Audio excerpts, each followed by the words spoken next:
Caros alunos e alunas, estamos de volta aqui com a sequência em Direito Constitucional, mais especificamente no artigo 5º da nossa Constituição, para tratar dos nossos direitos fundamentais que estão elencados nesse artigo.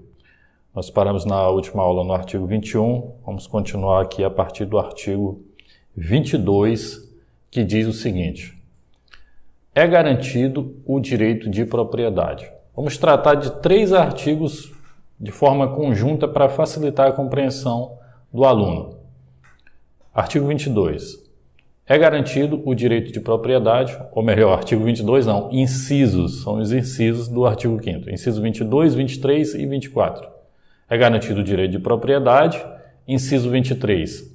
A propriedade atenderá à sua função social. E inciso 24. A lei estabelecerá o procedimento para desapropriação por necessidade ou utilidade pública ou por interesse social, mediante justa e prévia indenização em dinheiro, ressalvados os casos previstos nesta Constituição.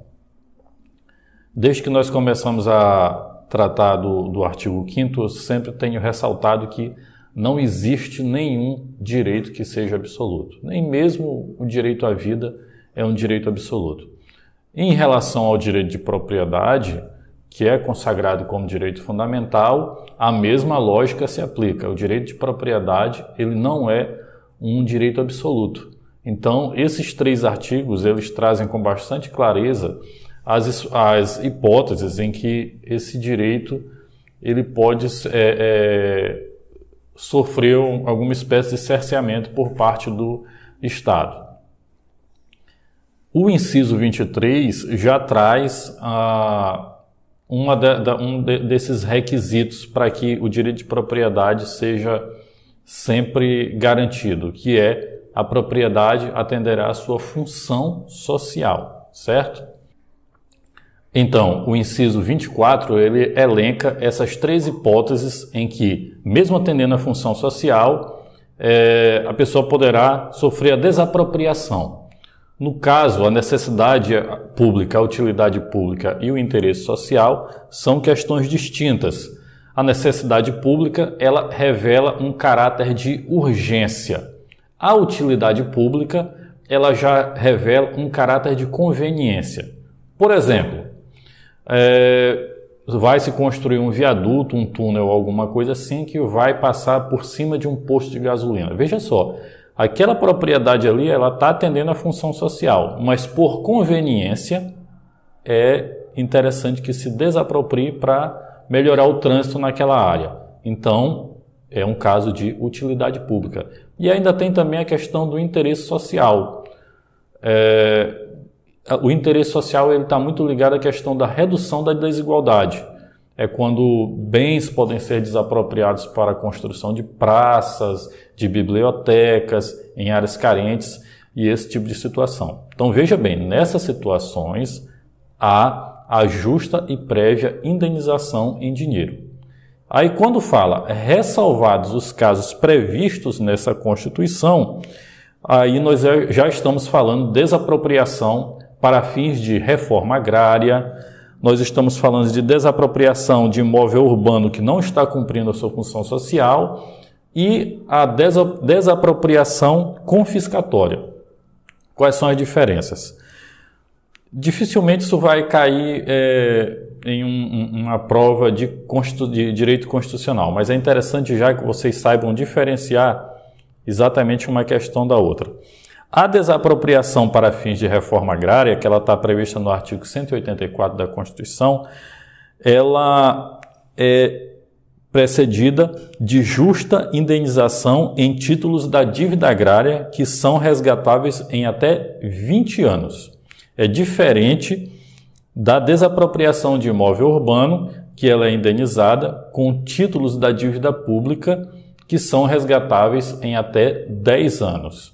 E esses títulos da dívida pública, eles dependem a emissão desses títulos, eles dependem de prévia autorização do Senado. E a desapropriação confiscatória confiscatória acontece naqueles casos em que a propriedade é utilizada para a plantação para o cultivo de plantas psicotrópicas e também na exploração de mão de obra escrava. Então, nesses casos, nem há indenização. Existe o confisco da propriedade, a desapropriação confiscatória. Ok? Passando aqui,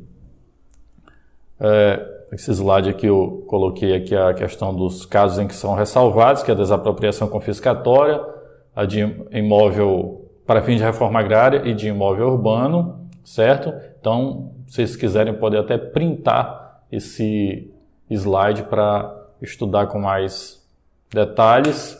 Passando aqui para o inciso 25, diz o seguinte: no caso de iminente perigo público, a autoridade competente poderá usar de propriedade particular, assegurada ao proprietário indenização ulterior, se houver dano. Aqui eu grifei a última parte, porque é interessante a gente sempre lembrar dela. E é nessa parte aqui que a banca vai querer confundir você. Aqui a gente está falando da requisição administrativa. Ela é compulsória particular, ela é de forma gratuita, ou seja, não há aluguel e deve haver iminência, certo? Quando a gente diz que é compulsória para o particular, o que é uma coisa compulsória? Porque não depende da vontade do particular. Se a União requisitar um imóvel, no caso de iminente perigo público, o particular ele é obrigado a ceder aquele imóvel de forma gratuita. Ele não pode cobrar aluguel do poder público nesse tipo de cessão, certo?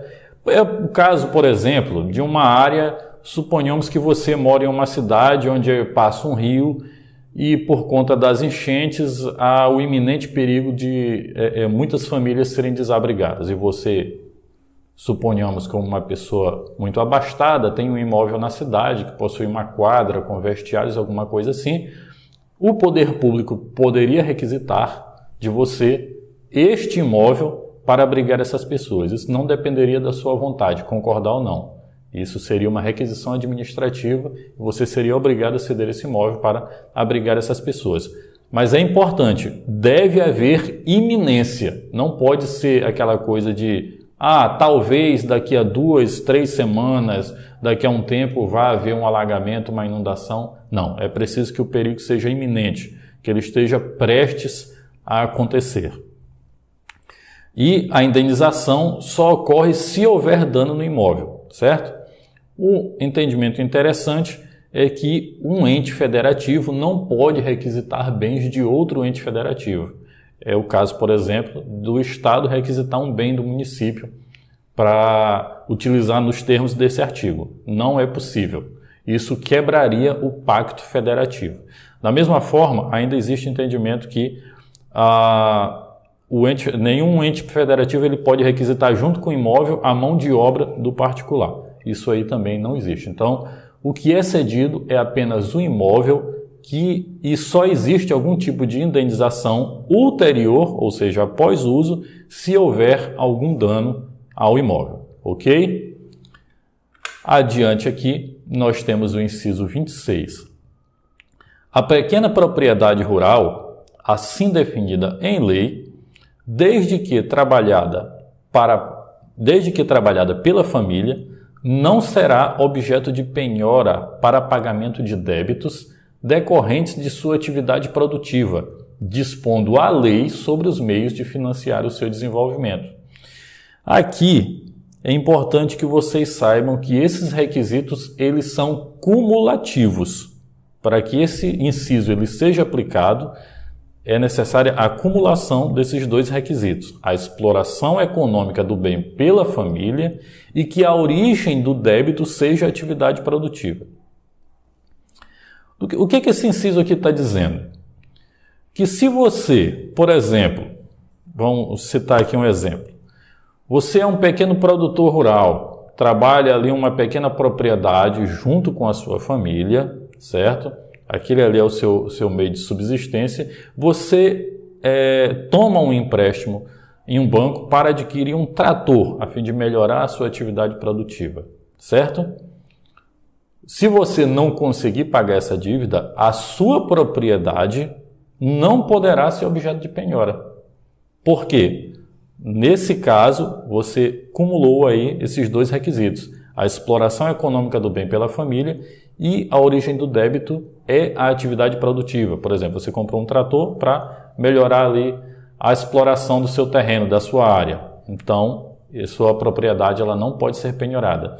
Se, por exemplo, você adquire um empréstimo e com ele você compra um automóvel para passear com a sua família, aí já muda o entendimento, já não se aplica esse inciso. Então, é essencial que sempre haja acumulação desses dois requisitos para a aplicação desse inciso. A exploração econômica do bem pela família e que a origem do débito seja a atividade produtiva. Passando aqui para o inciso 27, temos aqui: aos autores pertence o direito exclusivo de utilização, publicação ou reprodução de suas obras, transmissível aos herdeiros pelo tempo que a lei fixar. E o inciso 28, que é interessante trabalhar em conjunto com o 27, diz o seguinte: são assegurados nos termos da lei a proteção às participações individuais em obras coletivas e a reprodução da imagem e voz humanas, inclusive nas atividades desportivas, o direito de fiscalização do aproveitamento econômico das obras que criarem ou de que participarem aos criadores, aos intérpretes e às respectivas representações sindicais e associativas. Aqui a gente está falando de direito autoral. Quando a gente fala, o direito autoral ele não é absoluto. Veja só como funciona, é uma questão muito interessante. Você, por exemplo, digamos que você escreva um livro. Enquanto você tiver vida, você vai gozar dos direitos de exploração daquela obra. Enquanto você for vivo. Desde que você não ceda, não venda, não negocie os direitos autorais, então você é o titular daquele direito. E aí, um certo dia fatídico você vem a falecer, esse direito autoral, ele é transmitido aos herdeiros. Por quanto tempo, professor? Isso é indefinido? Vai ser para sempre? Não, não é assim que acontece. Digamos que um autor de uma obra venha a falecer no dia 1º de junho de 2020, vamos dizer assim. O tempo de direito autoral após a morte é 70 anos. Mas esses 70 anos, eles não serão contados a partir da morte do autor daquela obra. Não, eles serão contados a partir de 1º de janeiro do ano subsequente à morte do autor, do titular daquele direito. Então é assim que se conta. A partir do falecimento do autor, a família ainda tem de 70 anos como titular daquele direito.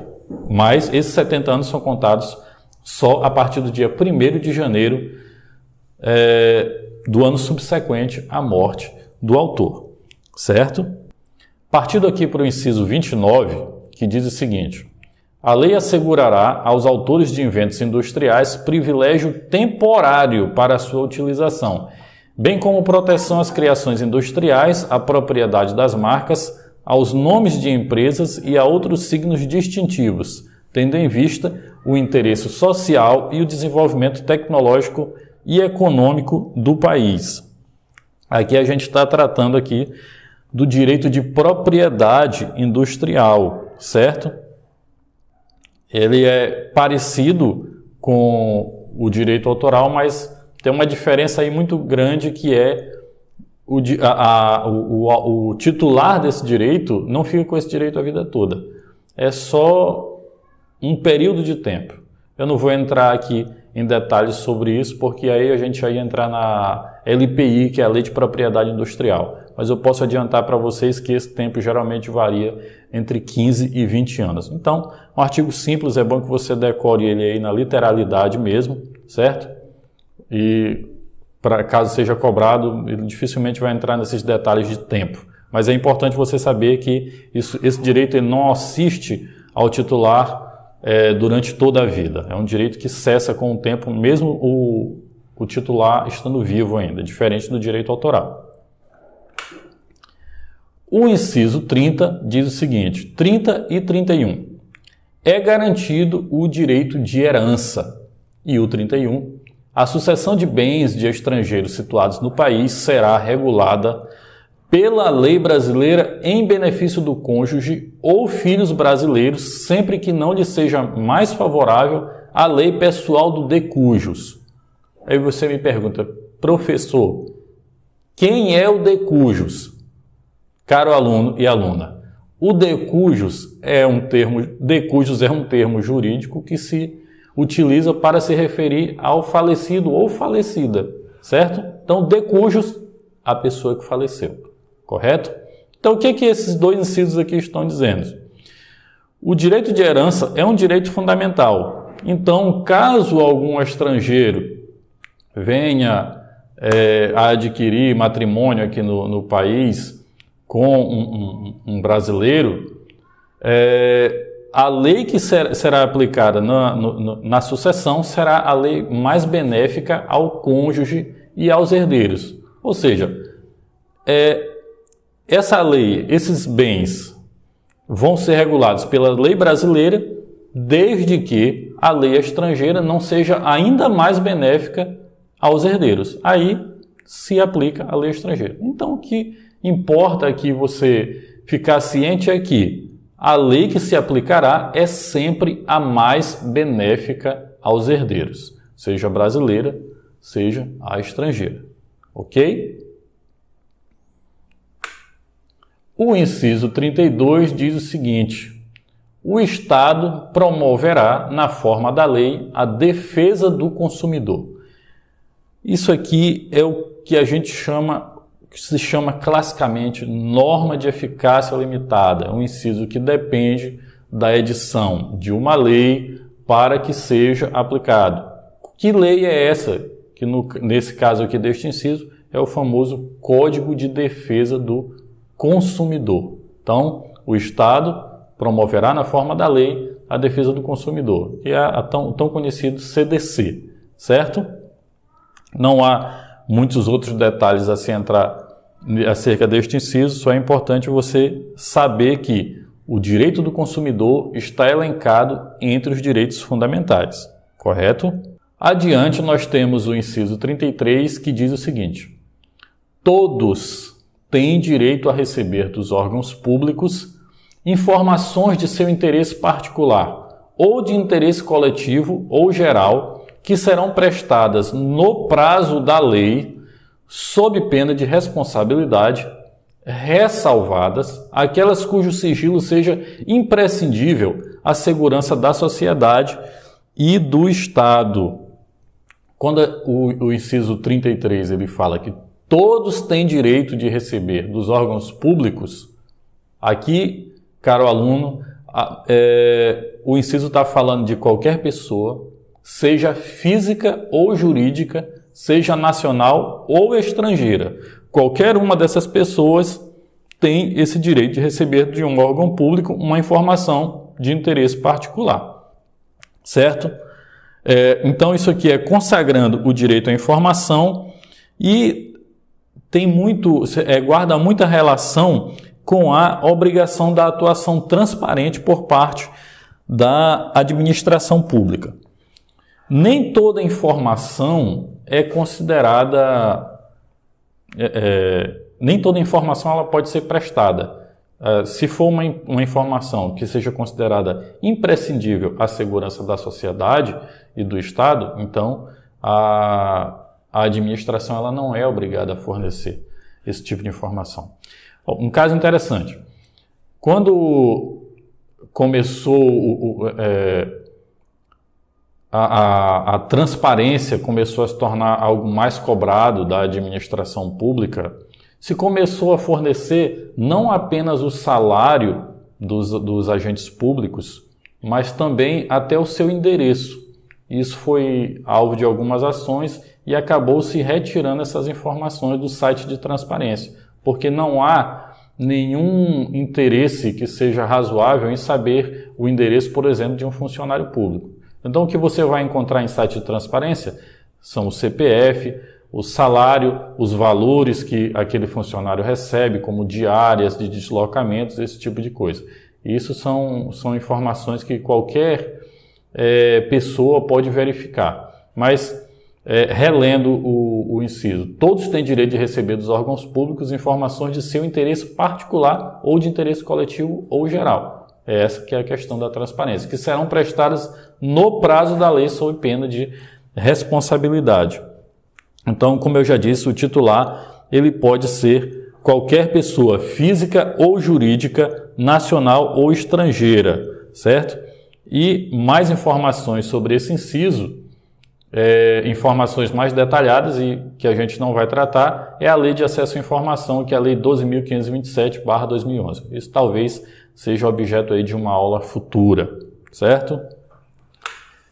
Indo mais adiante, no inciso 34, temos o seguinte: são a todos assegurados, independentemente do pagamento de taxas, a linha A, o direito de petição aos poderes públicos em defesa de direitos ou contra a ilegalidade ou abuso de poder. A linha B, a obtenção de certidões e repartições públicas para a defesa de direitos e esclarecimento de situações de interesse pessoal. Esse direito de petição aqui, veja só, são direitos fundamentais que estão intimamente relacionados ao exercício da cidadania. Veja só, o direito de petição, e aqui eu já adianto, como eu coloquei até em destaque aqui, que o STF ele diferencia o direito de peticionar e o direito de postular em juízo. O direito de peticionar, que está elencado aqui nesse inciso, é o direito de fazer uma reclamação ao poder público, certo? Como diz aqui, contra ilegalidade ou abuso de poder ou defesa de direitos. Então, é uma forma de você reclamar ao poder público. Então, olha, veja só. E a certidão é para atestar alguma situação, certo? Inclusive, as certidões são ligadas ao exercício da cidadania, elas são gratuitas, como a certidão de nascimento, certidão de óbito. Você consegue obter essas certidões de forma gratuita, certo? O STF, ele, como eu já disse, ele diferencia o direito de postular em juízo do direito de peticionar. O direito de postular em juízo é o direito que você tem de ingressar com uma ação no judiciário para defender um direito que você considere que esteja sendo violado. Mas para isso você vai precisar de um advogado, você não vai poder postular em juízo sozinho, certo? Então, esse direito de postular em juízo é diferente do direito de peticionar, ok? O inciso 35 eu vou deixar para iniciar na próxima aula, correto? Quando nós vamos começar a falar da inafastabilidade da jurisdição, um princípio que está presente na nossa Constituição, certo? A gente se vê na próxima aula, no próximo bloco. Daqui a pouco a gente volta.